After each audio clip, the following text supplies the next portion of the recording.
And we're back. So where we left off, hold on a sec.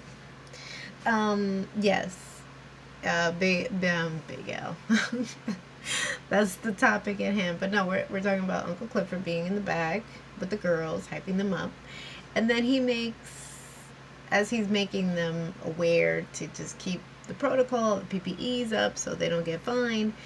The sneeze of the toy, and that sets Uncle Clifford off to let her know that she's fired.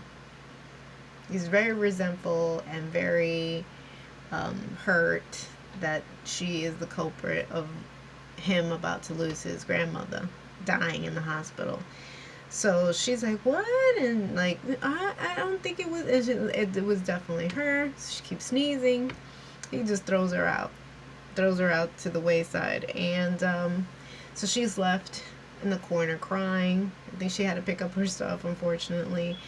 Whisper's trying to console her, and here we have the entrance of Pimp Mommy of Roulette. Obviously she banked really well in selling the parts of her Trix car, and she has this whole like caliber uh, necklace, and then she has Versace clothes on and everything to the nines. And she's kind of like, well, it sucks to be you. But Whisper makes it known, like, no, we have to help her. So she realizing real quick that she could be making bank or doing a side hustle within the club, you know, uh, flashes of interest and money start to kind of go through her head, and she makes that a point. So she, along with Whisper, gives her a big wad of cash, and she's like, "Oh, I'll pay you back," because she's in a really bad situation. A lot of people, especially in that industry, were facing eviction and facing being homeless, and that's what was happening to her. And I think she has kids. The character has kids that she has to care for. So gives her a wad of cash, and she's like, "I'll pay you back when I can." And she's like, "That's not a loan. That's your cut." Letting it be known that at some point she will have to earn that money. And she takes it because, unfortunately, that's her survival. Now that Uncle Clifford threw her out, too. And she's like, Whisper lets her know, it's like, don't worry, like, she'll protect you, because she felt protected in that instance when everything went left with that trick. Will that last, though? That remains to be seen, so we'll see. And side note, even though she did protect her, it wasn't the most violence of ways when it comes to roulette. And I think other reviewers, I think the channel's called Big Black Belt or Gold Belt or something. They made mention of this particular character, and would you want to follow this person and their career pursuits in this type of industry when she's always hopped up on something? Is that the wisest of choices? Because depending on her mood swing on this snow candy, is that something that you really want to play with? So we'll see for season 3, because she's definitely on board. We know this character is coming back for season 3. So now, as an unexpected surprise, Little Murder posts on his IG Live that he's rolling to the best, club in town, flesh club in town, dance club in town, stripper club in town, which is the Pink, to bring a big, huge, crowd to the Pink. I mean, it was already packed because people love the Pink, but here he is rolling with Miss Tina Snow, Megan the Stallion.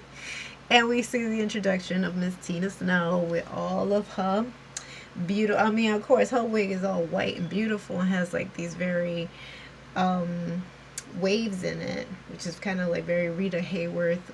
And I'm telling you, I love how they style the wigs. Very beautiful. And then, of course, this blinged out bustier and also like thong panties and a fur.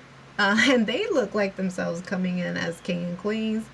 He came in a red fur, always repping his colors, and about to debut track that they have together as collaborators.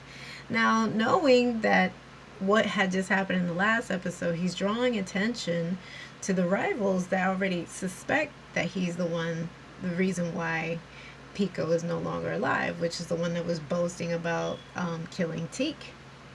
So Uncle Clifford gets, while they're getting acquainted and speaking to each other, meeting Miss Tina Snow, and not for nothing, there were instances where they were, Clifford and Little Murder were flirting like a couple, couples do, but keeping it under wraps. And Tina seems like she's interested in Little Murder too. That there's an instance of jealousy there that kind of perked up. I mean, again, she knows what she's getting into when you start dating a celebrity, but but the way she was just very quick with it, like, you know. But then there's an instance of jealousy on Little Murder too, because Uncle Clifford gets called into the, their private room, the Paradise Room, and he's like, "You taking customers?" Like, "I know you're not gonna question me because we already know what I do here too."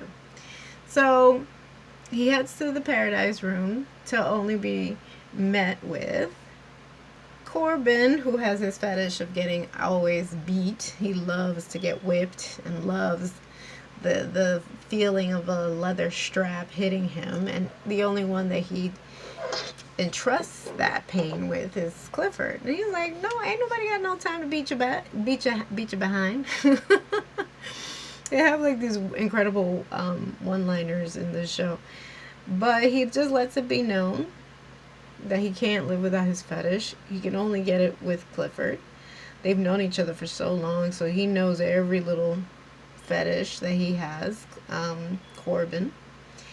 And then he lets him know that if he gets what he wants, that he's willing to give him the $250K for it, which is the exact number that Haley put down for the club. And that's the way Uncle Clifford not only takes pleasure in beating Corbin, but also is able to beat Haley and buy her out finally. So that's his exit. That's his way of getting rid of the one problematic character that's been nothing but issues since we met her. So now when it's said and done, that's something that Clifford keeps to himself. Andre is at the Pink, thanking all the people that came out and voted. And has very, let's be honest, he has a lot, his aesthetic is very Obama-like.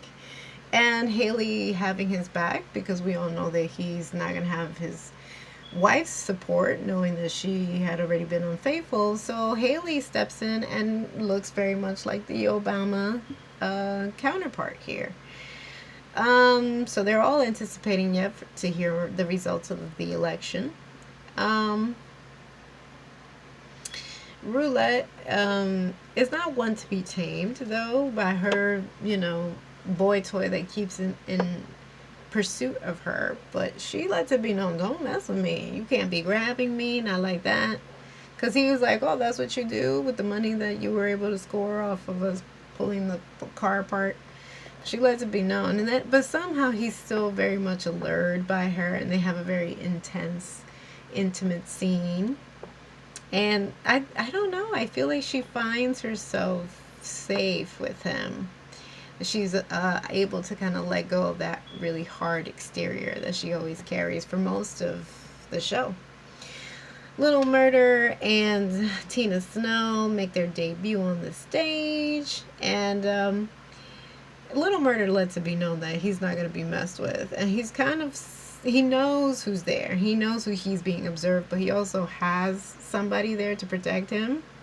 Because Teak used to be the security, but of course he needed more security, and Wodie's there. Everybody's in support. Now Little Murder flexing and letting it be known that it doesn't matter what has happened or transpired in the last few days when we're under the assumption, the rival gang is like, "No, we're gonna mess with you." So as they try to bum rush the stage, his security intervenes and all hell breaks loose. So although they were doing great for the first few seconds, Tina Snow is rushed out of the Pink, And most of the dancers were able to get out of harm's way, but Keyshawn unfortunately always finds herself in harm's way. She is our damsel in distress. But Diamond, being the knight in shining armor, rescues her, much like he did at the last episode of last season. But this time, she's grateful, and perhaps also because she was under the assumption she did brilliantly on the pole. Like, she had her Mercedes moment, because Mercedes kept pumping, "This is my last dance, this is my last dance." But for her, for her own survival, that was her last dance, and she did it exceptional, but unfortunately was marred by the fight that breaks out. So she figures, this is going to be probably my last opportunity, and I'm going to let him know that this man has meant something to me. And she kisses him in the most beautiful way, in a very intimate, encounter in the back. But unfortunately, it's by a mirror. And what did I say about Big Bone being the most possessive of all characters? And it's like, you would have thought somebody let the air out of her face. She was livid and shocked and pissed at the same time. Can you blame her, though? She's been with this man for X amount of years, and, well, not years, but for a while now. And then here struts in Keyshawn trying to take what she thought was her man. So can you blame her, though? Now, as they're able to also get Little Murder backstage, he expresses his frustration, how pissed he is, how dare they try to bum rush him, what do they think that he is, some kind of punk, he's going to take care of it, whatever the case may be. And there's this non-conversation of what's happening, because again, Uncle Clifford still hasn't been clued in into what happened that night that Little Murder showed up at his doorstep with a blood-soaked suit. And he's like, "Is that what I helped you cover up?" Because obviously they must have burned the clothes or whatever. He's like, "No, something like that happened, but it wasn't that night that I showed up at your doorstep. But I'm going to take care of it." And, she's trying for dear life to calm him down, but to no avail. And then she kicks over something, and it's a box, and it's full of the Oxycontin pills that Duffy and Big L have been running through the club. And he realizes, like, I'm not about that plug life. So he confronts Big L in the funniest of ways.